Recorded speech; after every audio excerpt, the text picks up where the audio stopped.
الحمد لله على ما أنعم وله الشكر على ما ألهم والثناء بما قدم من عموم نعم ابتدأها وسبوغ آلاء أسداها وتمام منن والاها جم عن الأحصاء عددها ونأى عن الجزاء أمدها وتفاوت عن الإدراك أبدها والصلاة والسلام على سيد الأنام سيدنا ونبينا ومولانا أبي القاسم محمد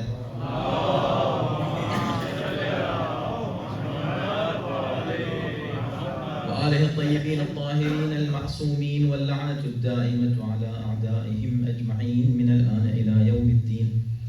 أما بعد فقد قال الله في كتابه الكريم بسم الله الرحمن الرحيم واعلموا أنما أموالكم وأولادكم فتنة وأن الله عنده أجر عظيم. صلوات اللهم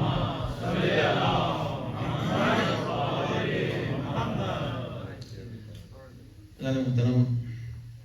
آپ کے حسن سماعت کے ہم بہت شکر گزار بھی ہیں، قدردان بھی ہیں. ہمارا موضوع ہے معرفت رسول یا عرفان رسالت اور درجات ایمان. ایمان کے درجات منحصر ہیں اسی بات پر کہ آپ پیغمبر اسلام سے کتنی محبت کرتے ہیں، کتنا عشق ہے، کتنی اطاعت ہے، کتنی معرفت ہے.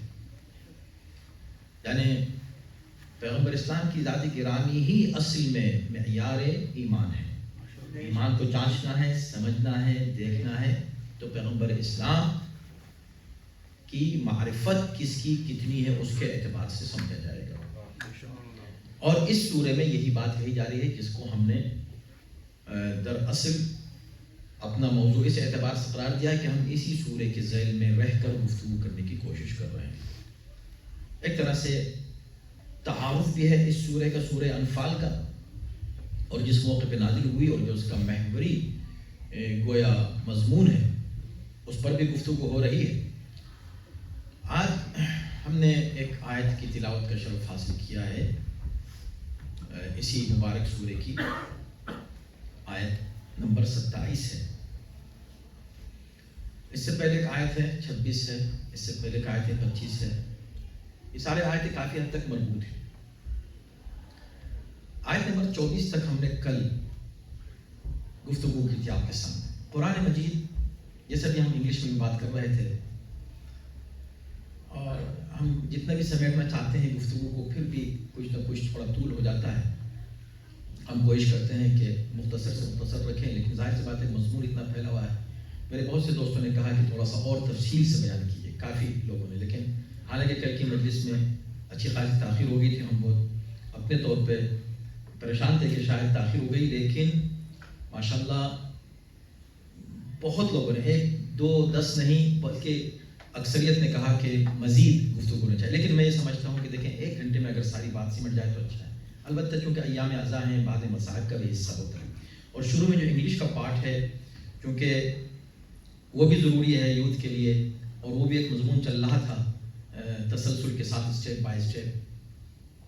یہ کچھ مجبوریاں ہماری، لیکن انشاءاللہ ہم کوشش کریں گے کہ وقت کے اندر گفتگو کو تمام کریں. مضامین بہت پھیلے ہوئے ہوتے ہیں، لیکن اسی میں عرض کرتا ہوں کہ بس یہ ایک طرح سے آپ کے لیے وہ ٹپس ہیں کہ جس کی بنیاد پر آپ مزید خود ریسرچ کر کے، خود مطالعہ کر کے بہت سے اور پہلو ہیں جن سے استفادہ کر سکتے ہیں اپنے مطالعے کے ذریعے سے.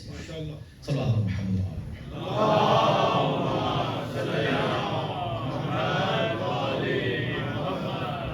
آج کا ہمارا موضوع ہے ابتلاء اور امتحان. اس سورے میں اس بات پر کافی زور دیا گیا ہے. آیت نمبر 17 میں اگر آپ کو یاد ہے ہم نے عرض کیا تھا کہ چونکہ بدر کا واقعہ بیان کیا جا رہا ہے اور اصحاب بدر کی بات ہو رہی ہے، اور اصحاب بدر ہم نے آپ کو عرض کیا کہ عام اصحاب رسول سے ان کا رتبہ بلند مانا جاتا ہے عالم اسلام میں. ان اصحاب بدر کو خطاب کیا جا رہا ہے، ان سے بات کی جا رہی ہے. اور اس کے بعد انہی کو خطاب کر کے عموماً تمام انسانوں کو، تمام مسلمانوں کو، ہم کو بھی اس میں خطاب کیا جا رہا ہے. ہم سے بھی کہا جا رہا ہے کہ دیکھو اس سے، کیونکہ قرآن کوئی کہانی کی کتاب تو نہیں ہے کہ ہم بطور ایک کہانی اس کو پڑھیں. اگر ہوتی کہانی کی کتاب تو ایک بار پڑھ کے انسان دوبارہ نہ پڑھتا، کیونکہ کہانی کو ایک بار سننے کے بعد آپ کہتے ہیں اب بورنگ ہے. لیکن دو ایسی کہانیاں ہیں کہ جن کو آپ جتنی بار سنتے ہیں اتنی ہی تازگی محسوس ہوتی ہے. ایک قرآن کی باتیں اور ایک اہل بیت کی باتیں. سبحان اللہ. اور محمد آل محمد بلند صلوات.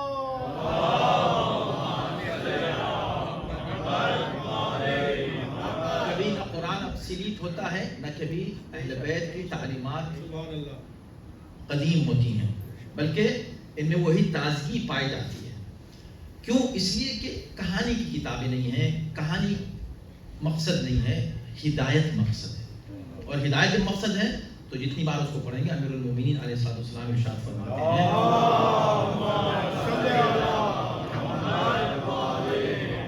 کہ لا تنقضی عجائبہ، قرآن مجید کے عجائب، اس کے جو ونڈرس ہیں قرآن کے، کبھی نہیں ختم ہونے والے ہیں. کم سے کم 20 تفاسیر کا ہم مطالعہ کرتے ہیں. ایوری سیٹرڈے جو مارننگ کی تفسیر ہوتی ہے، ترتیب کے ساتھ ہم چل رہے ہیں، سوئی یونس تک پہنچے ہیں. وہ ساری تفاسیر کے تمام دروس الحمدللہ موجود ہیں. جب بھی آپ کو کسی کو موقع ملے جا کر اس کو سن سکتا ہے. تو اتنی تفسیریں پڑھنے کے بعد بھی ایسا محسوس ہوتا ہے. اور ہر فرقے، جتنے اسلامی فرقے ہیں، جتنے مفسرین ہیں، سب کی تفسیریں ہم پڑھتے ہیں. پڑھنے کے بعد ایک آیت کے اوپر پھر جب اس آیت پر مزید غور کرتے ہیں تو ایسا لگتا ہے کہ نہ جانے کیسے سامنے کی بات ان تمام مفسرین سے چھوٹ گئی، مس ہو گئی، ان کی نظر میں نہیں آئی یہ بات. کیوں؟ اس لیے کہ مولا فرماتے ہیں کہ اگر تمہاری نظر میں کوئی بات ایسی آ گئی ہے، تفسیر میں رائے نہیں کر سکتے، اس کی تو کوئی پرمیشن اجازت نہیں ہے. لیکن تدبر فی القرآن، قرآن میں غور و فکر کرو، اس کے اندر تمہیں وہ خزانے ملتے چلے جائیں گے کہ جس کی کوئی انتہا کبھی نہیں ہونے والی. کبھی وہ خزانے ختم ہونے والے نہیں. لطف آئے گا، مزہ آئے گا.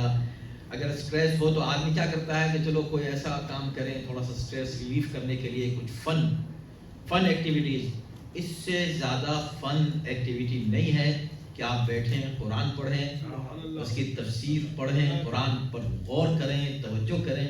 ایسا آپ کو سکون ملے گا. اس لیے کہ خود قرآن کہہ رہا ہے الا بذکر اللہ تطمئن القلوب، دلوں کو سکون ذکر خدا سے ملتا ہے. تو اب آئیے، ایک مضمون ہے جس پر قرآن نے گفتگو کی ہے اور یہ ہماری زندگی سے بہت ہی مربوط ہے. ہر انسان، ہر دنیا کا انسان اس سے گزر رہا ہے. کیا ہے؟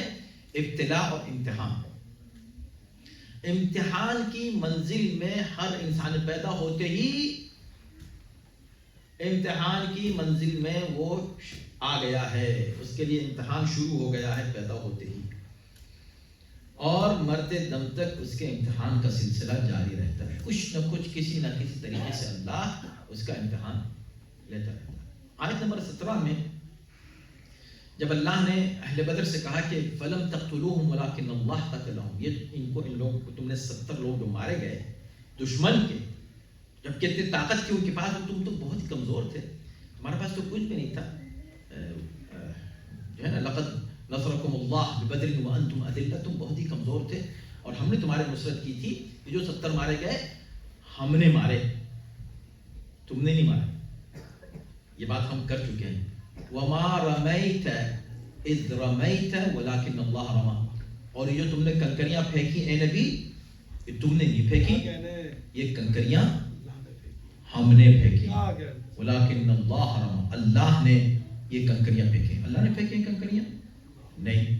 حالانکہ میں نے عرض کیا تھا کہ جو کنکریاں پیغمبر اسلام نے پھینکی تھیں، ابتدا میں ابھی جنگ شروع ہونے ہی والی تھی کہ حکم الہی آیا کہ ایک کنکریاں ہاتھ میں لو، ایک مٹھی میں ایک مٹھی کنکریں لو اور ان کی طرف پھینک. تمام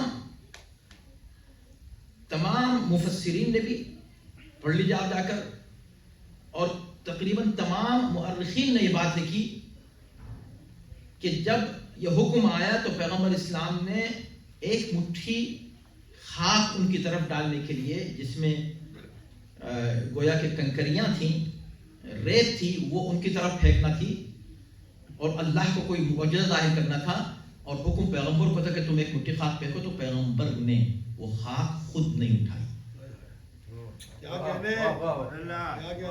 دیکھیں میں بات کر رہا ہوں کس، آپ اٹھا کے دیکھ لیجیے، کوئی اس کا انکار نہیں کرے جو کہہ رہا ہوں. پوری ایک خاک اٹھائی، خود نہیں اٹھائی. علی سے کہا علی ایک مٹھی خاک اٹھا کے مجھے دو. یہ کام رسول اللہ کر سکتے تھے، حکم رسول اللہ کو تھا، کام رسول اللہ کو کرنا تھا، لیکن رسول اللہ نے علی سے کہا علی مجھے ایک مٹھی یہ کنکریاں اٹھا کر دو. علی نے ایک مٹھی کنکریاں دیں، رسول اللہ نے مٹھی کنکریاں لے لی، لے کر کافروں کی طرف پھینک دیں. یا رسول اللہ یہ کیا ہو رہا ہے؟ آپ نے خود ڈائریکٹ یہ کیوں نہیں کنکریاں پھینکی؟ کہا اس کے دو ریزن ہیں کم سے کم جو ہماری سمجھ میں آ سکتے ہیں، باقی تو خدا اور رسول بہتر جانتے ہیں کہ اور کیا کیا اس کے اندر ریزن تھے. پہلی بات تو یہ ہے کہ دیکھو چونکہ یہ کنکریاں ہیں، یہ اٹھانا ہے اور ایک مٹھی کی بات ہوئی ہے، تو میں دنیا کو بتانا چاہتا ہوں کہ میرے ہاتھ میں اور علی کے ہاتھ میں کوئی فرق نہیں ہے. سبحان اللہ، کیا کہنے، اندازے میں کوئی فرق نہیں ہے. کسی اور سے کہتا تو اس کا ہاتھ بڑا ہوتا، چھوٹا ہوتا، زیادہ کنکریاں آ جاتی، کم کنکریاں آ جاتی. جتنی کنکریاں میں پھینکتا، میں اپنے ہاتھ میں جتنی کنکریاں لیتا، توجہ کیجئے گا، اتنی ہی کنکریاں علی کے ہاتھ میں آنی تھی. یعنی میرے ہاتھ میں اور علی کے ہاتھ میں اندازے میں کوئی فرق نہیں ہے، اس کی کیپیسٹی میں کوئی فرق نہیں ہے. جتنی کنکریاں تعداد میں یہاں، اتنی کنکریاں تعداد میں اس کے ہاتھ میں. جو اس نے دی وہ میں نے اپنے ہاتھ میں لی اور وہی میں نے ان کو پھینک دی، تاکہ دنیا کو یہ بتا سکوں کہ دیکھو جو میں، قرآن نے کیا کہا، ما آتاکم الرسول، رسول جو تمہیں دے دے وہ لے لو. دے گا کیسے؟ ہاتھ سے. اس کا مطلب یہ ہوگا کہ جتنا نبی دے گا اتنا ہی علی دے گا، جتنا علی دے گا اتنا ہی نبی دے گا. علی اور نبی کے دینے میں فرق نہیں ہے، اسی کو سیرت رسول کہا جاتا ہے. یعنی رسول کی سیرت لینی ہے تو اس سے لو کہ جس کی سیرت بعینہ سیرت رسول ہو، اور اس کی رسول کی سیرت میں کوئی فرق نہ ہو. ایک پوائنٹ یہ ہے. دوسری بات یہ تھی کہ بھئی اس میں چونکہ خدا یہ کہنے جا رہا تھا کہ یہ ہم نے پھینکی ہیں کنکریاں، اور کفر کو دور کرنے کے لیے، تو کفر جبھی دور ہوتا ہے جب دور کرنے کے عمل میں خدا بھی شامل ہو، رسول بھی ہو، علی بھی ہو، یعنی لا الہ الا اللہ بھی ہو، محمد رسول اللہ بھی ہو، علی ولی اللہ بھی ہو.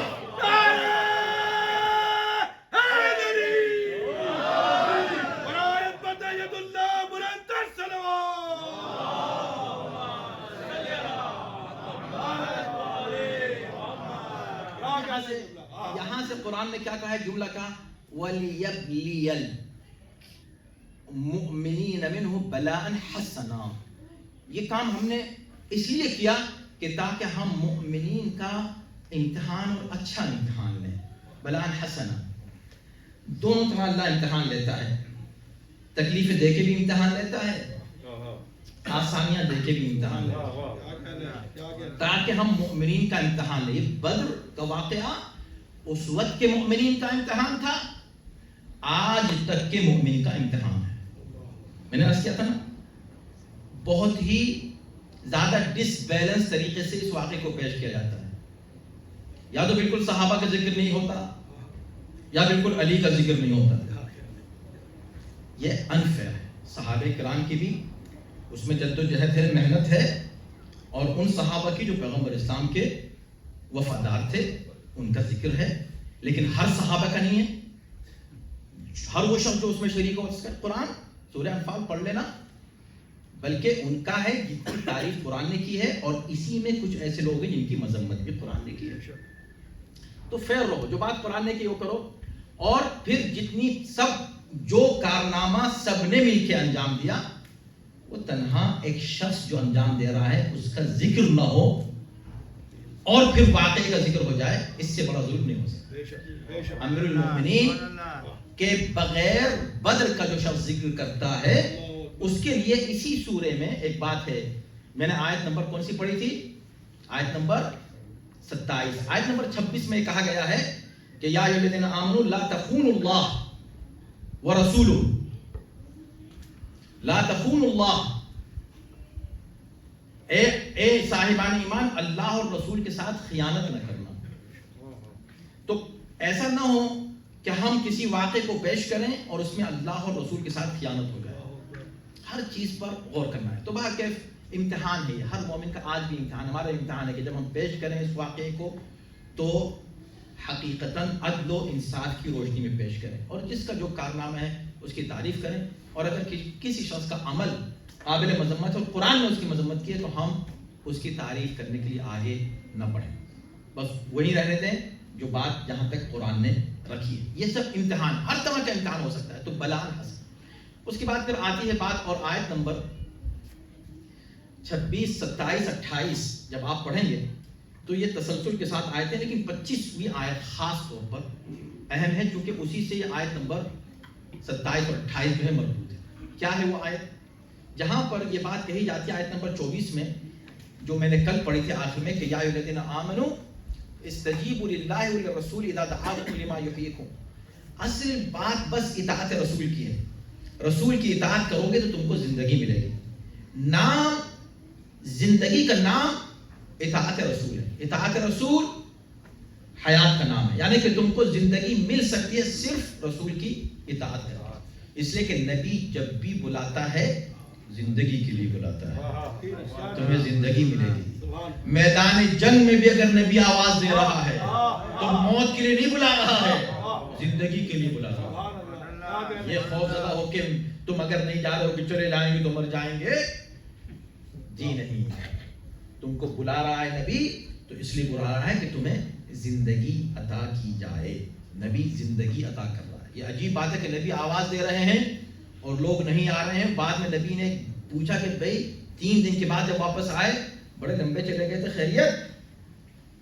الفاظ ہی ہیں حدیث جو ہے روایات کے، میں کوئی ایسی بات نہیں کروں گا جو خلاف واقع ہو اس منبر سے، کیونکہ آپ خود ریسرچ کر سکتے ہیں، آج تو کوئی شخص کوئی بات ایسی نہیں کر سکتا۔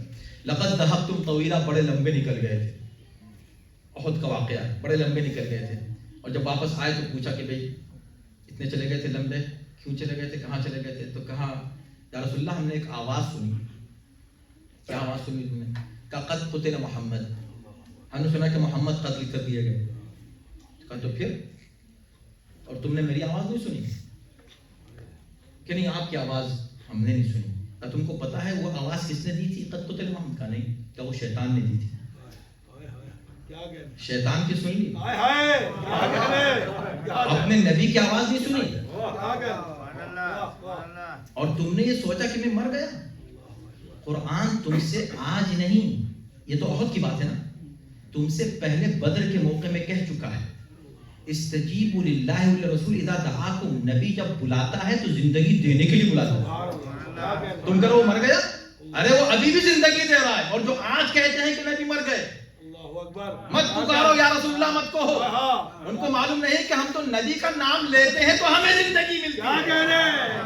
جس کے نام سے زندگی مل جائے اس کی موت کی بات آپ کیسے کر سکتے ہیں؟ ہاں زندگی ہے، ان کو اللہ نے خصوصی زندگی عطا کی ہے، آج بھی زندہ ہیں۔ اشہد ان محمدن ہم کہتے ہیں، ہم گواہی دیتے ہیں محمد اللہ کے رسول ہیں، اللہ کے رسول ہیں۔ یہ مت کہیے کہ نہیں ہیں اور نہیں سلام نہیں کر سکتے، ان کو ان کا انتقال ہو گیا، آپ جائیں وہاں پر حج کے لیے اور جا کر آپ کھڑو کے سلام کرنا چاہیں کہ بھئی ہمیں سلام تو کرنے دیں رسول اللہ کو، بالکل نہیں، ادھر کھڑو یہاں سے وہاں جاؤ، پھر کیا کریں ہم آئیں مسجد ہے جا کے نماز پڑھو۔ اچھی بات ہے کہ اللہ نے کس انداز سے اپنے حبیب کی حمایت کی ہے ہمیشہ کے لیے، اور ہر بات کا کیسا جواب دیا ہے۔ یہ ہم سے کہتے ہیں کہ جا کے نماز پڑھو، یہاں کھڑو کے جو ہے سلام نہیں کرو، سلام پہنچے گا ہی نہیں، ان کو سلام نہیں پہنچے گا تو ہم سے کیا کرو نماز پڑھیں؟ تو کیا نماز بغیر ان کو سلام کیے پوری ہو جائے گی؟ اللہ نے کہا کہ اب میں تم پر واجب کرتا ہوں کہ تمہاری نماز ختم ہی نہیں ہوگی جب تک تم جہاں بھی ہو یہ نہ کہو السلام علیکہ ایھا النبی اور محمد آل محمد بلند تر صلوات۔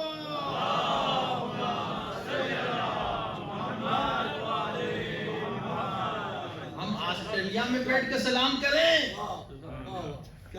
نماز وہ بھی اللہ کی عبادت میں تو بدعت نہیں ہے۔ وہاں قبر شریف کے قریب جا کے سلام کریں گے بدعت ہے، سلام نہیں پہنچے گا. ارے بھائی ہمارا سلام وہاں سے پہنچ گیا تھا، کیسی باتیں کرتے ہیں؟ اور پہنچتا ہے ہر مسلمان کا السلام علیکہ ایھا النبی. نماز تمام نہیں ہوتی اس کے بغیر. تو بہرکیف اب اس آیت کے بعد فوراً جو بات کہی آیت نمبر 25 پڑھیں. اختصار جتنا بھی کرنا چاہتا ہوں، بہت سے پہلو رہ جاتے ہیں، معذرت چاہتا ہوں، لیکن بہرکیف ہمیں آگے بڑھنا ہے. دیکھیں اب یہ آواز دی جا رہی ہے کہ دیکھو یاد رکھنا، ولا واتقوا فتنة، ڈرو اس فتنے سے، لا تصیبن الذین ظلموا منکم خاصۃ، کہ وہ فتنہ یعنی وہ امتحان، وہ فتنہ صرف ان کو نہیں پہنچے گا جو تم میں ظالم ہیں. ظالم غیر ظالم سب اس کی زد میں آئیں گے. اس فتنے سے ڈرو. آیت نمبر 25 سورہ انفال. کیا مطلب اس کا؟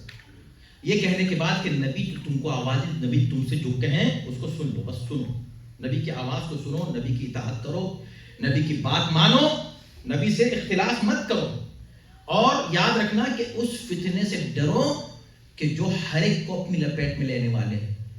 وہ فتنہ ہر ایک کو لپیٹ میں لے گا، چاہے ظالم ہو یا غیر ظالم ہو تم میں سے.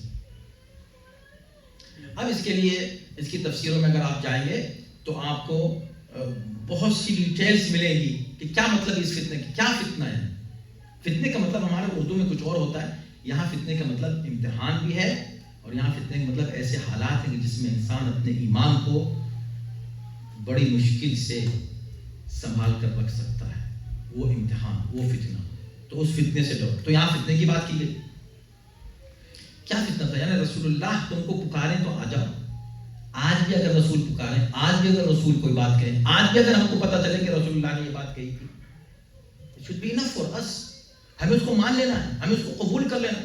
ہمیں حق حاصل نہیں ہے کہ نبی کوئی بات کہیں ہم اس کا انکار کر دیں. نبی کچھ دینا چاہے ہم کیا، ہم تو نہیں لیتے. نبی کسی بات کو روک دے اور ہم کیا، ہم تو کریں گے. جو وہ کہتے ہیں اس کو مان لو. نہیں مانو گے تو تم ایک ایسے فتنے میں مبتلا ہو جاؤ گے کہ جو نہ صرف ظالموں تک پہنچے گا. منکم، اس کا مطلب تم میں کوئی ظالم بھی ہوں گے. اے صاحبان ایمان مت سمجھنا سب غیر ظالم ہیں. تم میں ظالم بھی ہوں گے، تم میں عادل بھی ہوں گے، لیکن سب کو پہنچے گا. اور اس کو قرطبی کو آپ پڑھ لیجئے، طبری کو آپ پڑھ لیجئے، ابن کثیر کو آپ پڑھ لیجئے، جتنے بھی مفسرین نے سب نے لکھا ہے کہ پیغمبر اسلام کی وفات کے بعد امیر المؤمنین سے جتنی جنگیں ہوئیں وہ فتنے تھے کہ جس میں سب مبتلا ہوئے. اور اس کا ذکر بھی کیا ہے نام لے لے کے ان صحابہ کا ان تمام تفاسیر میں کہ وہ لوگ کیسے اس فتنے، اور انہوں نے اقرار کیا کہ اصل میں لگتا ہے کہ یہ آیت ہمارے لیے نازل ہوئی تھی کہ ہم اس فتنے میں مبتلا ہوئے. تو یاد رکھیے یہ فتنہ آج تک بھی جاری ہے. فتنہ کیا مطلب ہے کہ امتحان کیا ایک سلسلہ ہے. آج تک ہر انسان اس امتحان سے گزر رہا ہے. یہ جو میں باتیں کر رہا ہوں، جب کبھی کسی میرے مسلمان بھائی کے کان میں پہنچے تو یہ مت دیکھیں کہ کس نے کہا، یہ دیکھیں کہ کیا کہہ رہا ہے. اور ایسا تو نہیں کہ ہم بھی اس فتنے میں کسی طرح مبتلا ہیں، اس امتحان میں مبتلا ہیں. اس امتحان سے بچنے کی ایک ہی صورت ہے، کیا؟ نبی نے جو کہا اسے تسلیم کرو، اسے مان لو. اپنے کوئی اختلاف، ہمارا کوئی بھی اختلاف اگر ہو جائے تو اس کا علاج صرف ہے کہ ہم اللہ اور رسول کی طرف جائیں اور ان سے پوچھیں کہ یا اللہ اور اے رسول آپ ان کو بتائیے کہ اس مسئلے کا حل کیا ہے. ہم اگر حل کرنے کی کوشش کریں گے تو اختلافات ہوں گے. تو فتنہ ٹھیک ہے. اور اس سے پہلے کیا کہا؟ لیبلی المؤمنین بلاء حسنا، آیت نمبر 17 میں. تو بلا بھی ہو گیا، فتنہ بھی ہو گیا. اب جو میں نے آیت آپ کے سامنے پڑھی ہے، آیت نمبر 28، اس میں کیا ہے؟ یا ایھا الذین آمنو، اے صاحبان ایمان، تمہارا مال اور تمہاری اولاد فتنہ ہے. اولاد کو فتنہ کہا. یہ وہ اردو والا فتنہ نہیں ہے، یہ وہی عربی والا فتنہ. کیا مطلب ہے؟ امتحان ہے. اللہ نے تم کو مال دے کر اللہ دیکھنا چاہتا ہے کہ تم اس مال کا استعمال کیسے کرو. ہم کیا سمجھتے ہیں؟ اگر کوئی پریشان حال ہے، ارے بیچارہ امتحان میں، خود پریشان ہو گئے، اللہ ہمارا امتحان لے رہا ہے. اچھا جب اللہ نے آپ کو خوشیاں دی ہیں وہ امتحان نہیں ہے؟ اللہ جتنا دے کے امتحان لیتا ہے اتنا لے کے امتحان نہیں لیتا. سبحان اللہ. کیا کہنے. اس کو یاد رکھیں. کیا کہنے. خوشیوں کا امتحان زیادہ سخت ہوتا ہے. خوشی کا امتحان، نعمت کا امتحان زیادہ سخت ہوتا ہے. اللہ زیادہ دیکھ. استدراج ایک پورا ایک نظام ہے قرآنی. استدراج ہے رفتہ رفتہ. جو ظالم ہوتے ہیں نا، جو ظلم کرتے ہیں، جو اللہ کی بات نہیں مانتے، جو نافرمان ہوتے ہیں، ان کو اللہ اور دیتا ہے اور دیتا ہے. اور یہ جو رسی دراز کرنے کی بات ہے یہ قرآنی ایک طرح سے مفہوم ہے جس کو پیش کرنے کی کوشش کی گئی ہے. اس کو استدراج کہتے ہیں کہ اللہ جو ہے اور موقع دے رہا ہے اور موقع دے رہا ہے. اب اس موقع میں یا تو کوئی توبہ کر کے واپس آ جائے یا اور گناہوں میں زیادہ پڑ جائے. امتحان. کسی کا انتقال ہو گیا، ہم پہنچ گئے بھیا، چلیں صبر کریں صبر کریں. امتحان اللہ امتحان لے رہا ہے. اب اگر کسی کی، آپ سوچیں کسی کے یہاں اولاد پیدا ہوئی، کبھی آپ نے سنا کوئی کہے کہ بھئی چلو اب صبر کرو، اللہ نے امتحان تمہارا لیا. قرآن کہہ رہا امتحان لیا میں نے بیٹا دے کر، اور وہاں ڈھول تاشے تیاریاں خوشیاں سارے گناہ سب ہو رہے ہیں. خوشی کس نے دی؟ جب تک اولاد نہیں ملی تھی کس سے تڑپ تڑپ کے مانگ رہے تھے؟ اس سے مانگ رہے تھے. جب مل گیا تو شکر کس کا ادا کر رہے ہیں؟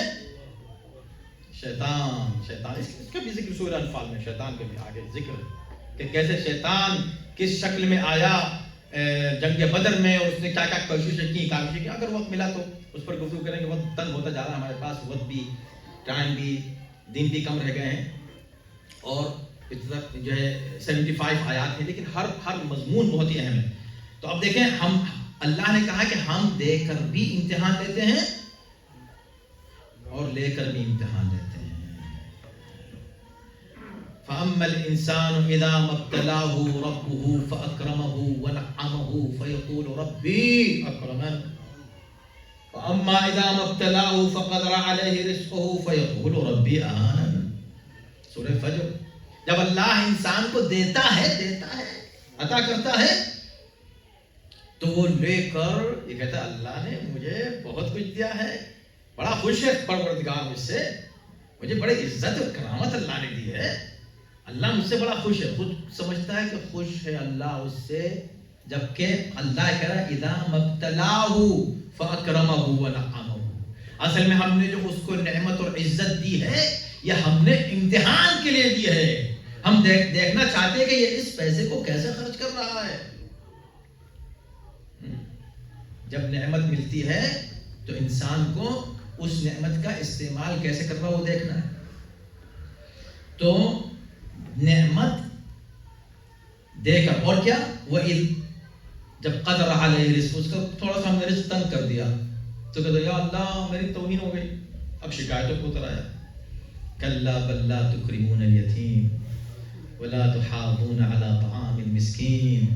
تو تم کو ہم دیتے جاتے ہیں، کبھی یتیم کا خیال کیا تم نے؟ کبھی مسکین کا خیال کیا تم نے؟ ہم تم کو ادا کر رہے ہیں، یہ ہم تمہارا امتحان ہے. تو خدا دے کے بھی امتحان لے رہا ہے، لے کے بھی امتحان لیتا ہے. اور یاد رکھیے گا فرق دیکھیں، قرآن نے دونوں جگہ پیش کیا، بڑے حسین پیرائے. جتنی نعمتیں اللہ نے جناب سلیمان کو دی اتنی نعمتیں کسی کو نہیں دی. اتنی بڑی حکومت کسی کو ملی آج تک جتنی جناب سلیمان کو ملی؟ کسی کو نہیں ملی اتنی بڑی حکومت. اتنی بڑی حکومت دینے کے بعد اللہ نے سلیمان کو کچھ معجزات بھی ظاہر کیے ان کے ذریعے سے. اور جب انہوں نے معجزات کو دیکھا تو کیا کہا؟ قرآن کیا کہہ رہا ہے؟ پورے واقعات نہیں بیان کر سکتا، صرف اشارہ کر رہا ہوں کہ جس وقت وہ ملکہ سبا کا تخت اتنے فاصلے سے انہوں نے پوچھا کہ کون ہے یہاں لانے والا، کون کوئی لا سکتا ہے؟ قال عفریت من الجن. ایک جن نے کہا میں لے آؤں گا، اس سے پہلے کہ آپ اٹھیں گے. کہا مجھے اور بھی جلدی چاہیے، بہت دور کا فاصلہ تھا. قال الذی عنده علم من الکتاب. ایک شخص بیٹھا تھا جس کے پاس کتاب کا علم تھا. وہ کون تھا؟ سلیمان کے وزیر تھے آصف بن برخیہ. انہوں نے کہا آتی کبھی من قبل ان يرتد اليك طرفك، اس سے پہلے کہ آپ کی پلک جھپکے میں یہاں سامنے آپ کے پاس لے آؤں گا. ابھی یہ بات کہی کچھ دیر میں پلک جھپ گئی. اس وقت تک بلنک آنکھ ہو چکی تھی. اب جو دیکھا انہوں نے تو دیکھا کہ وہ تخت وہاں سامنے رکھا. کتنا بڑا معجزہ تھا. کس کی طرف سے تھا؟ خدا کی طرف سے تھا. کس کے ہاتھوں پر ظاہر ہوا؟ ان کے اپنے وسیع کے ہاتھوں پر ظاہر ہوا. تو اس سے ایک بات اور ظاہر ہوئی کہ وسیع کسی نبی کا وہی ہو سکتا ہے کہ جس کے پاس اتنا علم ہو کہ ایسے معجزے دکھا سکے. اتنا پاور. اور علماء نے اس پر لکھا ہے, مجھے حیرت ہے, میں بڑا پریشان ہو جاتا ہوں بخدا اکثر جب یہ دیکھتا ہوں کہ بھئی قرآن پڑھنے والے بھی قرآن کو نہیں سمجھ رہے ہیں. آصف ابن برخیہ کے جو وسیع ہیں, کس کے؟ سلیمان کے. سلیمان افضل ہیں یا خاتم النبیین افضل ہیں؟ آپ کہیں ارے کوئی کمپیریزن نہیں, خاتم النبیین افضل ہے, سید الانبیاء. جب وہ سید الانبیاء ہے تو ان کا وسیع زیادہ صاحب علم ہونا چاہیے کہ ان کا وسیع صاحب علم ہونا چاہیے. کس کا وسیع زیادہ طاقتور و صاحب علم ہونا چاہیے؟ تو آپ کہیں گے رسول اللہ کا وسیع زیادہ صاحب علم و طاقتور ہونا چاہیے. تو پھر دکھائیے. تو قرآن آواز دے گا. یہاں پر جو جس نے یہاں دکھایا یہ سلیمان کا وزیر تھا. اس لیے ہم نے کہا علم من الکتاب. اس کے پاس کتاب میں سے تھوڑا سا علم تھا, لیکن خاتم النبیین کا جو وزیر ہوگا من الکتاب نہیں ہے, علم الکتاب. ساری کتاب کا علم ہے. ومن عنده علم الکتاب. صلوات دے محمد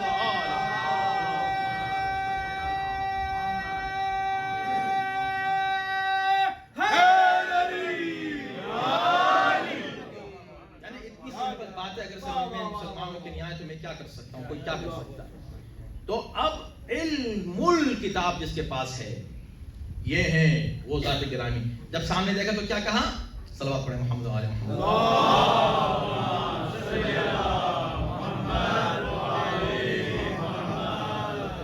برائے خوشنودی امام زمانہ بلندتر صلوات.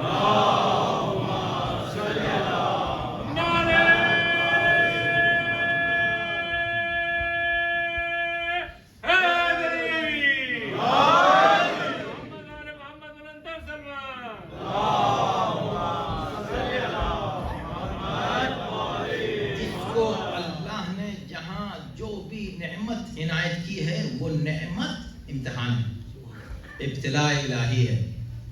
تو جیسے ہی انہوں نے سامنے اس تخت کو دیکھا تو کیا کہا؟ ھذا من فضل ربی. یہ میرے رب کا فضل ہے. اب یہ ایک ٹرینڈ بن گیا ہے, آپ دکانوں پر گھروں پر یہ لکھا ہوا پائیں گے ھذا من فضل ربی, یہ میرے رب کا فضل ہے. بہت اچھی بات ہے, بہت عمدہ بات ہے. اب اگرچہ کبھی کبھی ایسی جگہوں پر بھی آپ اس کو پائیں گے جہاں نہیں ہونا چاہیے, سمجھا, لیکن وہاں ھذا من فضل ربی. کیوں من فضل ربی؟ صرف اتنا کہنا کافی نہیں ہے من فضل ربی, توجہ کیجیے گا, بلکہ کیا کہنا چاہیے وہاں سے آگے؟ وہ جو جناب سلیمان نے کہا ان سے زیادہ کسی کو نعمتیں ملی ہیں. ھذا من فضل ربی لیبلونی اکفر ام اشکر. تاکہ وہ میرا امتحان لے کہ میں شکر کرتا ہوں یا کفر سے کام کرتا ہوں. شکر کرتا ہوں, یہ میرا اللہ نے امتحان لیا ہے یہ نعمتیں دے کر, کہ وہ دیکھنا چاہتا ہے کہ میں کفران نعمت کرتا ہوں یا شکر نعمت ادا کرتا ہوں. بس یہ پتہ چل گیا. توجہ کیجیے گا کہ یہ دو طرح کی ابتلا ہوتی ہے انسان کے اوپر. دو طرح کی بلائیں آتی ہیں. بلا کبھی عذاب الہی بن کر آتی ہے, بلا کبھی امتحان بن کر آتی. اب یہ کیسے معلوم ہو کہ کسی کے اوپر مصیبت آئی ہے یہ بلا ہے یا یہ امتحان ہے؟ ایک کرائٹیریا تو ہم لوگوں کا ہے جو ہم لوگوں نے سیٹ کیا ہوا ہے کہ ہم یہ دیکھیں کہ یہ جو مصیبت آئی ہے یہ عذاب ہے یا یہ امتحان ہے. ایک ہمارا سیٹ کیا ہوا کرائٹیریا وہ کیا ہے معلوم ہے؟ اگر دوسرے پر ہے تو عذاب ہے, ہم پر ہے وہ مصیبت تو امتحان ہے. اگر ہم بیمار ہو گئے اللہ ہمارا امتحان لے رہا ہے, کوئی دوسرا ہو گیا دیکھا اللہ اس کو سزا دے رہا ہے. یہ نہیں ہے بھائی کرائٹیریا. کرائٹیریا کیا ہے جو امیر المومنین نے فرمایا ہے کہ تم اگر دیکھنا چاہتے ہو کہ تم جس مصیبت میں گرفتار ہو، ہر شخص کون دنیا میں انسان ہے، کوئی بتائے کہ میں کسی مشکل میں نہیں ہوں؟ کسی نہ کسی مشکل میں ہر انسان ہوتا ہے. اصل بات ہے کہ وہ اس مشکل کا مقابلہ کس طرح کرتا ہے، ڈیپینڈ کرتا ہے اس کے ایمان کے اوپر. سبحان اللہ. ہر شخص ہے. تو اب کیا ہے اس کا؟ مولانا نے فرمایا کہ دیکھو اگر تم پہچاننا چاہتے ہو کہ یہ عذاب ہے یا تمہارا امتحان ہے، تو بس یہ دیکھ لو کہ اگر شکر کر رہے ہو تو امتحان ہے، سبحان اللہ. کیا کہنے اور اگر تم شکایتیں کر رہے ہو، خدا کو بھول گئے ہو، تو یہ عذاب الہی ہے. اسی طرح نعمتیں ہیں، یہ نعمتیں بھی امتحان ہیں. میں نے عرض کیا کہ مصیبتوں سے بڑی نعمتیں امتحان بن کر آتی ہیں. مصیبت میں اتنا امتحان نہیں ہوتا، اس لیے کہ مصیبت میں پھر بھی انسان خدا کی طرف آتا ہے پلٹ کر. اصل تو خوشی ہے. شادیاں دیکھیں، پکے مومن ہیں بھائی، ہم بہت پکے، ہم سے بڑا کوئی مومن نہیں ہے، مگر بیٹھے ہوئے ہیں ایسی گیدرنگز میں جس کا حرام ہونے میں ذرہ برابر خود شریک ہونے والوں کو شک نہیں ہے، شک ہی نہیں ہے. آپ اس میں مولانا کو نہیں بلایا؟ نہیں، اس میں مولانا کو نہیں بلایا. کیوں؟ مولانا یہاں نہیں آتے. کمال کی بات ہے. اس سے پہلے تو آپ بہت دعائیں کر رہے تھے، یاد ہے شادی ہو جائے، میرے بچوں کی شادی ہو جائے، میرے بچوں کی بڑی تعویذ مانگنے بھی آ گئے تھے، دعائیں مانگنے بھی آ گئے تھے. اب جب شادی ہو گئی تو آپ کہہ رہے ہیں کہ مولانا کو مت بلاؤ. نہیں، اس میں یہاں نہیں آتے مولانا. ارے کمال کی بات ہے. خوشی کے موقع پر ہمیں جب تم مولانا کو نہیں بلا پا رہے ہو تو تم مولا کو کیسے بلا سکتے ہو؟ کیا کہنے مولا کو کیسے بلا لو؟ مولا آ جائیں گے وہاں اس جگہ کہ نہیں مولا نہیں آئیں گے. اس کا مطلب تم مولا کو خوشی میں نہیں بلانا چاہتے. حالانکہ ہر مومن کی خواہش ہوتی ہے کہ برکتیں مولا کی پہلے. حدیث کے ساتھ کیوں پڑھتے ہیں؟ اب جب بات آ گئی تو میں یہ پیغام دینا بھی ضروری ہوتے ہیں. میں صرف ایک گزارش کروں گا مومنین سے، جہاں اس طرح کی کوئی گیدرنگ ہو کہ جو حرام ہو، جائز نہ ہو، جہاں پر حجاب کا خیال نہ رکھا گیا ہو، جہاں مکس ہو اس انداز سے کہ جو حرام مکس گیدرنگ ہو، حرام مکس گیدرنگ، اگر ایسی ہو تو اس میں کم سے کم اتنا خیال رکھیں حدیث قصہ نہ پڑھیں. حدیث قصہ ان پاک لوگوں کا تذکرہ ہے کہ اس جگہ یہ ذکر ہوا ہے کہ جہاں کوئی غیر پاک تھا ہی نہیں، ایک ہی تھا، اس کو پہلے نکال دیا گیا تھا. اس کو پہلے نکال دیا کہ نکل گیا وہاں سے. یہاں پر اہل بیت کا ذکر ہونے والا ہے، تو اس قابل نہیں کہ یہاں رہے. تو نے مخالفت کی اللہ کے حکم کی، نکل. ناپاک لوگ یہاں نہیں رہتے، اس لیے کہ یہاں پر پاکیزہ لوگوں کا ذکر ہو رہا ہے. ذاکر کون ہے؟ اللہ ہے. سامعین کون ہیں؟ فرشتے ہیں. ذکر کن کا ہو رہا ہے؟ پاکیزہ ذوات مقدسہ کا ہو رہا ہے. ایسے پاک تذکرے کی توہین ہے، ایسی جگہ اس کو پڑھنا کہ جہاں پر گناہ ہو رہا ہے، جہاں مخالفت ہو رہی ہو، جہاں پر آپ مولا کے ایک خادم کو نہیں بلا سکتے اور ایک خادم مولا کا وہاں حاضر نہیں ہو سکتا، جہاں مولا نہیں آ سکتے، آپ مولا کا ذکر کرنا. نہیں برکت کے لیے، برکت تو یہ ہے کہ آپ وہ کریں جو مولا چاہ رہے ہیں. سبحان اللہ. استجیبوا للہ وللرسول اذا دعاکم لما يحييكم. اذان محترم، علی والو، حسین والو، اس سب کا امتحان ہوتا ہے. اور یاد رکھنا یہ اجتماعی گناہ، یہ بات آ گئی ہے تذکرے میں کیونکہ امتحان کی بات ہو رہی تھی. ہر طرح اللہ امتحان لیتا ہے. اللہ آپ کو دے کے زیادہ امتحان لیتا ہے. یہ دیکھنا چاہتا ہے کہ جب تمہارے بچوں کی شادی ہو، تم اپنے بچوں کی شادی کس طرح کرنا چاہتے ہو. اس طرح کرنا چاہتے ہو جس سے شیطان خوش ہو، یا اس طرح کرنا چاہتے ہو جس سے رحمان خوش ہو، جس سے مولا خوش ہو. میں یہ دیکھنا چاہتا ہوں. یہ امتحان ایک دن کا ہوتا ہے، گزر جاتا ہے. یہ مت کہو مجھے خوشی چاہیے. ارے بھائی ایک موقع کی تو خوشی ہے، ہمیں خوش ہونے دیں، خوش ہونے دیں. ضرور خوش ہوں آپ، لیکن کیا آپ ایسی جگہ خوش ہو جائیں گے جہاں مولا خوش نہ ہو؟ یہ تو نہیں ہو سکتا. ہم تو آپ سے توقع نہیں رکھ سکتے. تو محترم، امتحان ہر موقع پر ہوتا ہے. اور دیکھیں یہ امتحان کس کا ہوا؟ سلیمان کا. دولت دی، پیسہ دیا، اب خمس کی بات آئے گی اسی سورہ میں، سورہ انفال میں خود کبھی ذکر آ رہا ہے. اب دیکھیے توجہ کیجیے گا. خمس پریشان ہو رہے خمس نکالنے میں. ارے بھائی خدا کہہ رہا ہے 5واں حصہ. اس پر میں بات کروں بعد میں جب اس کی آیت آئے گی. آیت نمبر 40 میں اس پر بات ہوگی. تھوڑی سی فکر مت کریں، بہت زیادہ نہیں، اتنی بات ہوگی جتنا برداشت کر سکتے. ادا کرنا ہے، دینا ہے. کس میں سے؟ یاد ہے نا، جب ہم نے تم کو دیا مما رزقناکم انما اموالکم، کیا کہا جا رہا ہے یہاں پر؟ انما اموالکم واولادکم فتنۃ وان اللہ عنده اجر عظیم. یہ تمہاری اولاد بھی امتحان ہے. کیسی تربیت کرتے ہو اولاد کی، کہاں لے جاتے ہو ان اولاد کو، کس انداز سے اولاد کے لیے. کہاں چلیں گے بھائی؟ آسٹریلیا چلیں گے. آسٹریلیا آپ لے کر آ گئے اولاد کو، یہاں پر لے آئے. کس لیے لائے؟ اس لیے کہ آپ کو یہاں ان اولاد کو ماشاءاللہ ایک اچھی زندگی دینی تھی. سبحان اللہ. اس سے بہتر کیا بات ہے؟ ہجرت کے اوپر خود اسی سورے میں کیا اتنے مضامین ہیں اس سورے میں کہ ہر بات جب آتے ہیں میں کہتا ہوں اس سورے میں موجود ہے. اس کا ذکر آئے گا آخری آیات میں انشاءاللہ. ہجرت کے موضوع کے اوپر اسی سورے میں ذکر آئے گا. جب موقع ہوگا میں عرض کروں گا کہ ہجرت کر کے جب آپ یہاں پر آئے ہیں تو اس موقع پر ان بچوں کا خیال آپ نے کیا رکھا، کیا پلاننگ کی؟ کا بہت اچھا مکان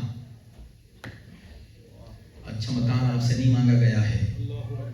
حضرت ابراہیم اپنے بچوں کو بے آب و گیاہ میدان میں چھوڑ کر آ گئے تھے. کیوں؟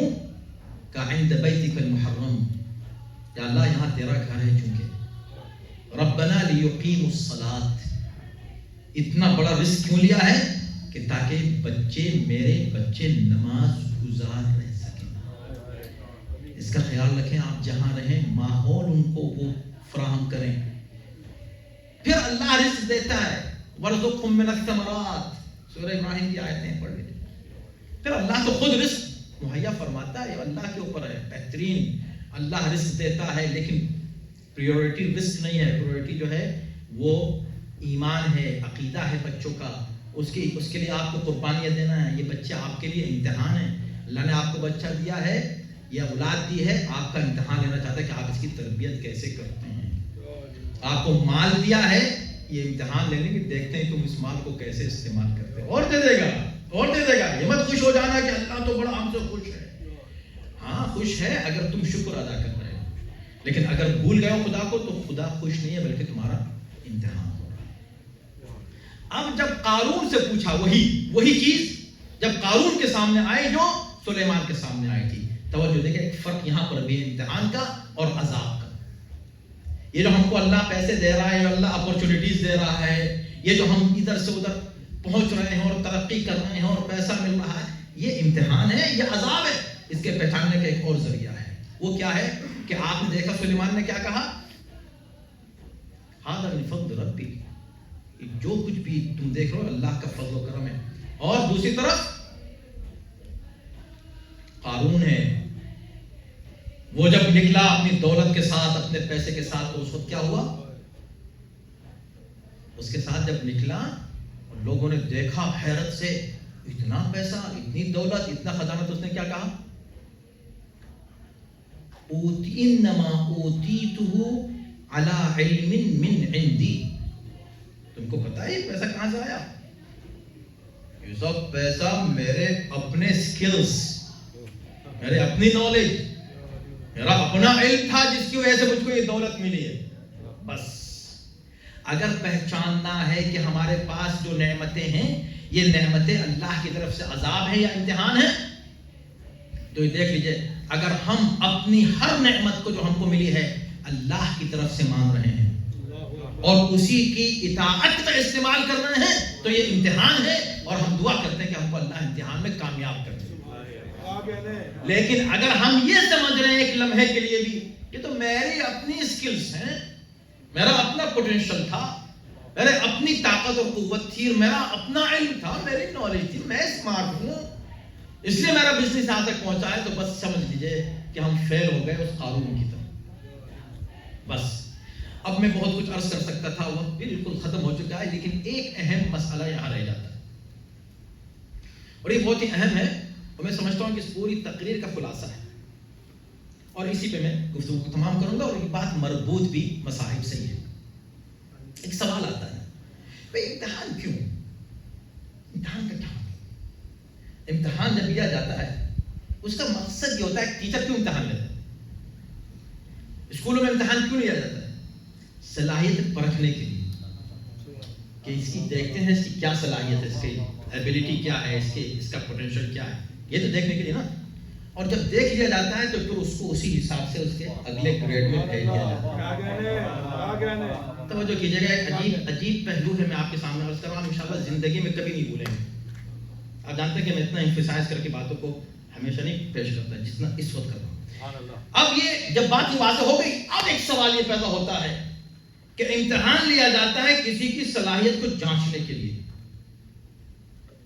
کہ دیکھیں کہ اس کی کتنی صلاحیت ہے۔ اگر یہی بات ہے تو بھائی اہل بیت کا امتحان کیوں لیا گیا؟ اہل بیت کا امتحان کیوں؟ آپ کہتے ہیں امام حسین کا امتحان، جناب زینب اس امتحان سے گزری ہیں، یہ امتحان، یہ کیوں امتحان؟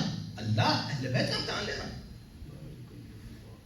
مومنین کا امتحان تو لیا جا رہا ہے تاکہ دیکھا جائے کہ بھئی ہاں دیکھتے ہیں تم جو دعوے کر رہے ہو کہاں کس پانی میں وہ ہم دیکھیں گے۔ خدا کہہ رہا ہے، اللہ کو علم ہے، اپنے علم میں اضافے کے لیے نہیں، آپ کے لیے ثابت کرنے کے لیے دیکھیں کہ آپ کتنے پانی میں۔ اب سوال یہ کہ اہل بیت کا امتحان کیوں ہو رہا ہے، وہاں کیا ثابت کرنا ہے؟ تو سنیے، جب اللہ نے فرشتوں کو حکم دیا اے فرشتوں سجدہ کرو، تو فرشتوں نے کیا کہا؟ پوری بات نہیں پڑھوں گا، وقت نہیں،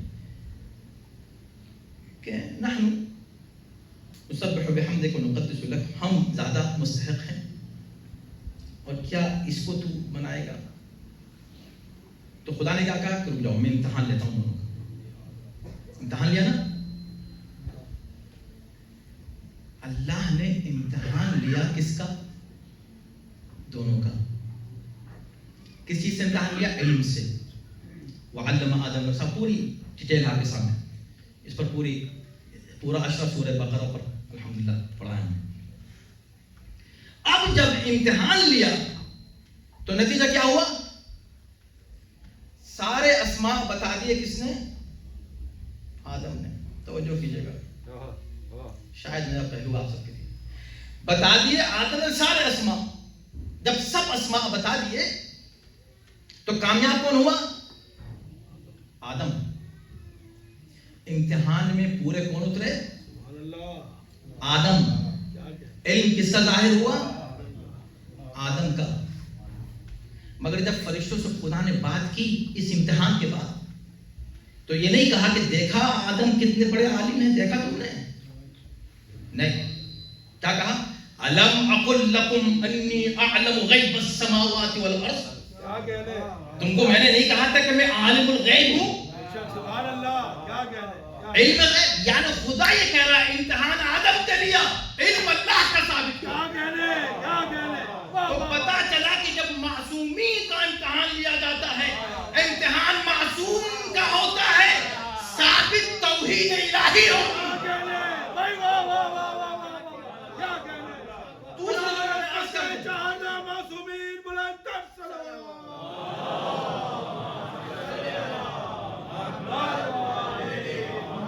مومن کا امتحان ہوتا ہے، مومن کا امتحان ثابت کرنے کے لیے، معصوم کا امتحان ہوتا ہے توحید الہی کے سبب۔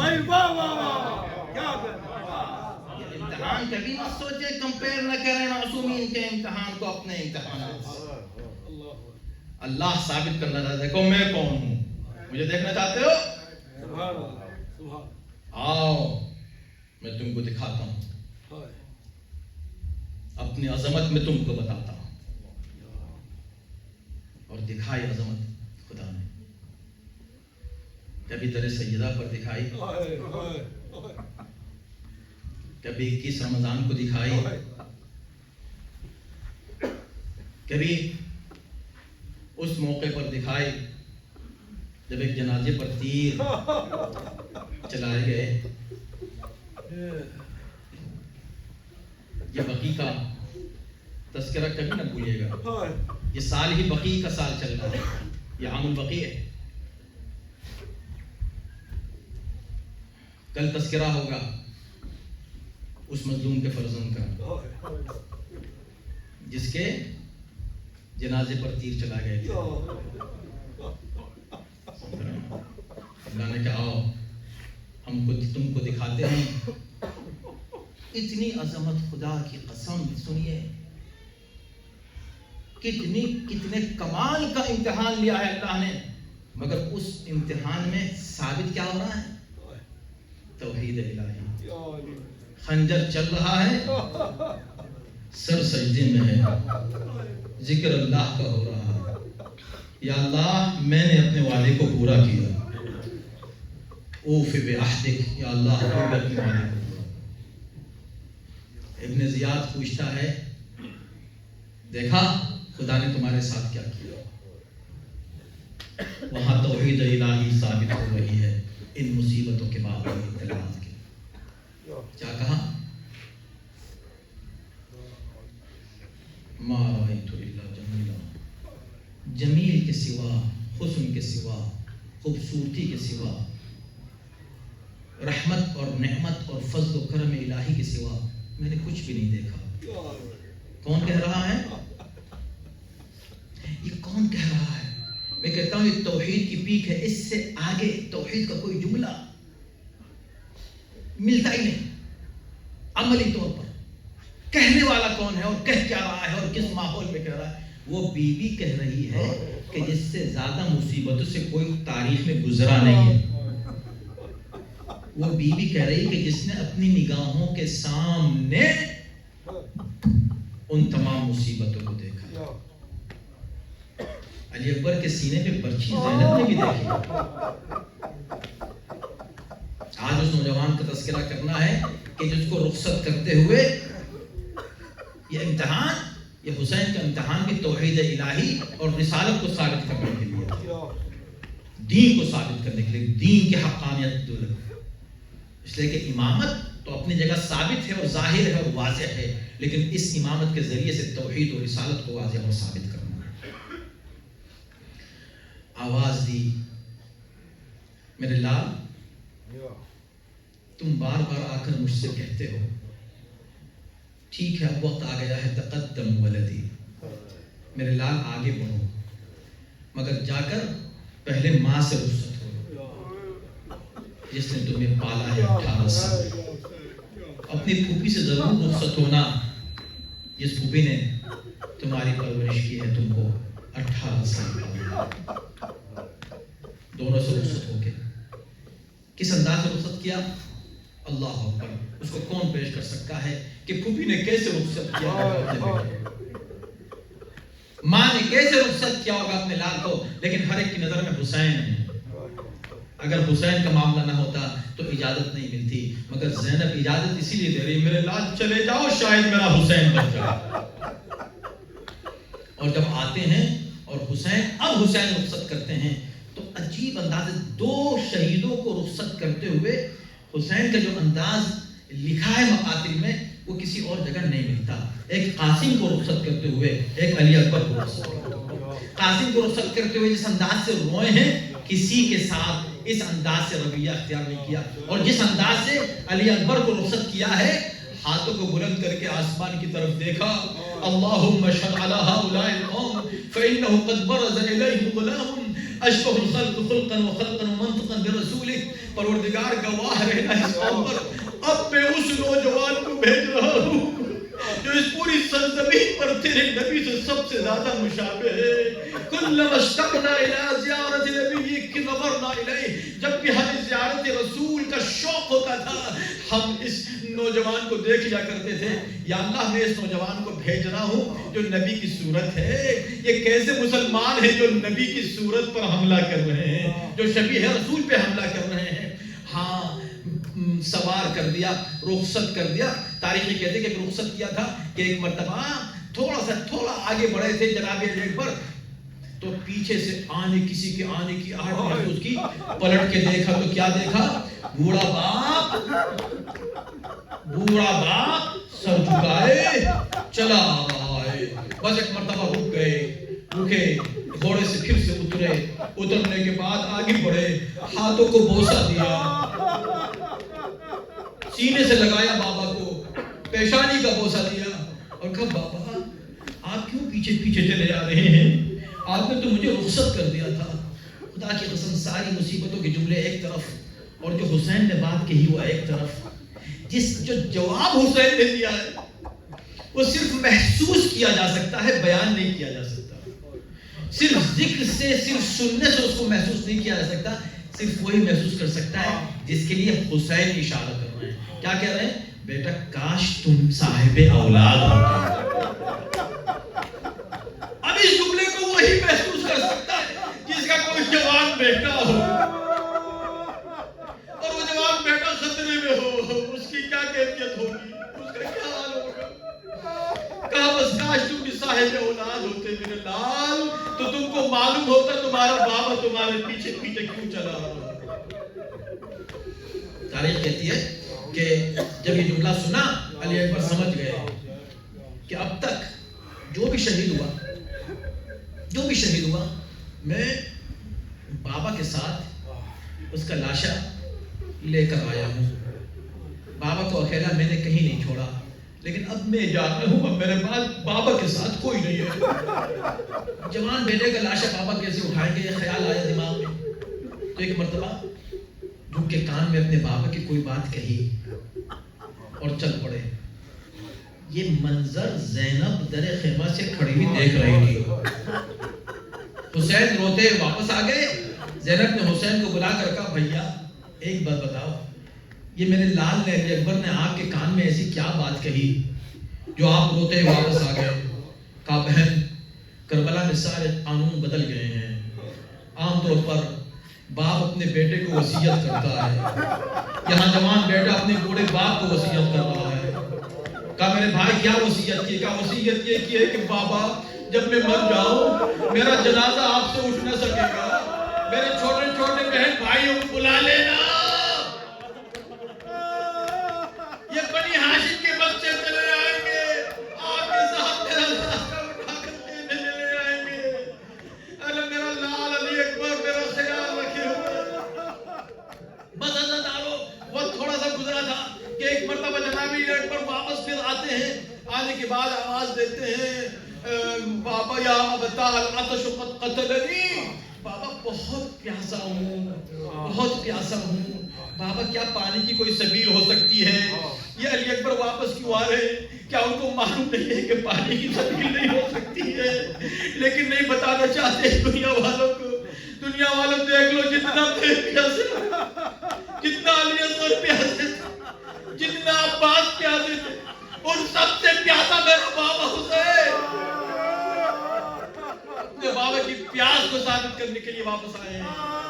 پھر دوبارہ بھیج دیا میرے لال جاؤ, حوض کوثر لیے ہوئے انتظار میں کھڑے ہیں. علی مرتضیٰ چلے جاؤ. علی اکبر پھر واپس آتے ہیں, جنگ کرتے ہیں, داد شجاعت دیتے ہیں. اللہ اکبر.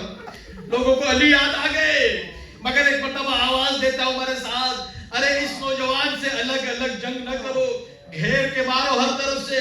چاروں طرف سے لشکر نے گھیرا, کوئی تلوار مار رہا ہے, کوئی نیزہ مار رہا ہے, کوئی تیر سے حملہ کر رہا ہے.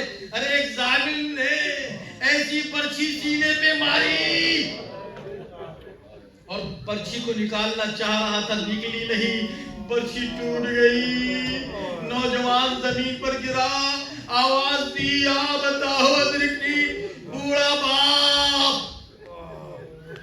ایک مرتبہ آگے بڑھا, اے میرے لال آواز دیتے رہنا. کبھی زمین پہ گرتے پھر اٹھتے, گر جاتے پھر اٹھتے, کہ میرے لال میری آنکھوں کا نور جا رہا, کچھ نظر نہیں آ رہا ہے, ذرا آواز دیتے رہو. علی اکبر آواز دے رہے, بس چند جملے اور, آپ کی زحمت تمام ہو گئی. آواز دیتے جا رہے, قریب پہنچے,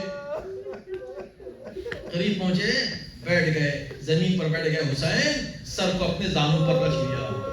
میرے لال تمہارے بابا آ گئے. علی اکبر مسکرائے, اپنے ہاتھوں کو آگے بڑھایا گلے میں باہیں ڈالنے کے لیے, مگر ایک ہی ہاتھ کو آگے بڑھایا, ایک ہاتھ سینے پہ رکھا رہا.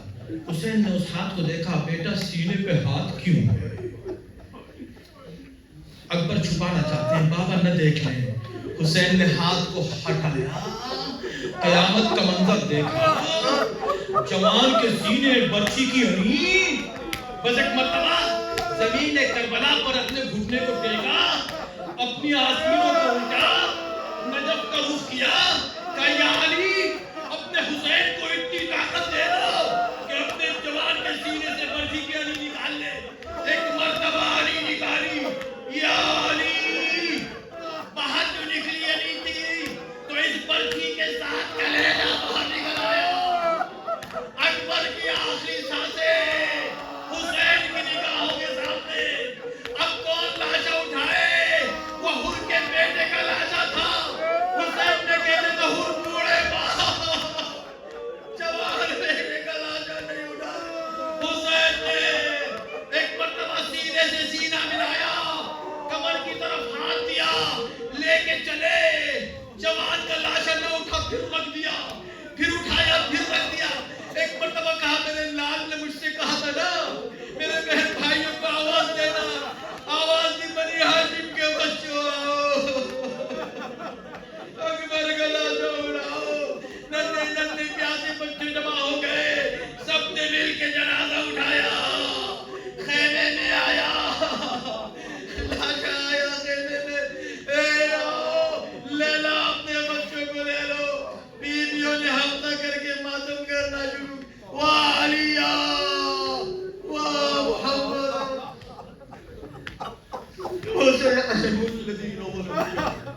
پروردگار ہمارے صالح کو قبول فرما. سکت اندازی کرنے بیس سند سنانے کی توفیق کرامت فرما.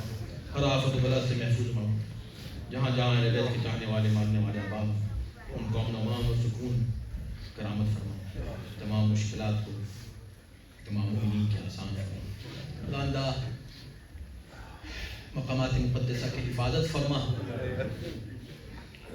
جنت البقیع کی تعمیر کے سلسلے میں جو کاوشیں جاری ہیں اس میں کامیابی کرامت فرما. ہم سب کو اس سلسلے میں اپنی ذمہ داری پوری کرنے کی توفیق کرامت فرما. مخصوصاً اب جب کہ 100 سال اس سال پورے ہو رہے ہیں, اس پر ہماری جو بھی ذمہ داری ہے خداوندہ ہم اس کو صحیح انداز سے پورا کرنے میں کامیاب رہے ہیں. پروردگار تجھے حضرت طاہر کا واسطہ, یہ بھی جو ہمارا امتحان جنت البقیع کے ذریعے سے لیا گیا ہے اس میں ہمیں کامیابی کرامت فرما. پروردگار تجھے اہل بیت طاہرین کا واسطہ پوری دنیا میں جہاں جہاں عزاداری ہو رہی ہے ان تمام عزاداروں کی حفاظت فرما. ہمارے بچوں کو, ہماری نسلوں میں یہ عشق کی محبت, یہ جذبہ قائم اور برقرار رہے. ہمارا نام عزاداران مظلوم کربلا میں مندرج فرما. ہمارے اس پرسے کو قبول فرما. جتنی دنیا کی کائنات کی پریشانیاں ہیں, انسانیت کی, مؤمنین کی, سب کو دور کرنے کا جو تو نے وعدہ جس طرح کیا ہے, اس آخری امام کو اس دنیا میں بھیج دے. ان کے امن و سارا ہم سب کو داخل و شامل فرما. ماتم حسین. یا حسین.